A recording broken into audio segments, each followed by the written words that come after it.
जय जगन्नाथ वेलकम कर गोटे मिनी ब्लॉग रे पूर्व वीडियो तो देखते आम समस्त सेन राति आसिक पहुँच जाइलु वृंदावन में जेहेतु सेन राति बहुत हो जाता तो आम आउ कड़े न जाकि राति रेस्ट नेला सकालू सकालू बाहर की पलि आसलु बुलाबुली करने जेहेतु छुआ मैंने सांगे अच्छा तो खाଇବା कथा आगे बुझे पड़ू ना देह खराब हो से चिड़चिड़ हे कड़े बुले देवेनि एटी आसिक आम पहुँच जाइलु कीर्ति मंदिर दर्शन करने कीर्ति मंदिरटा बहुत सुंदर होता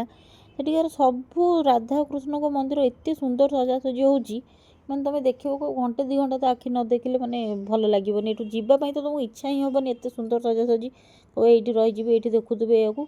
बहुत परिष्कार से मंदिर थिला टिके धूली मिलबनी से एत परिष्कार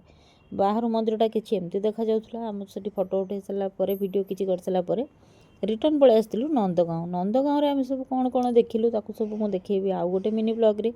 रोची बाय।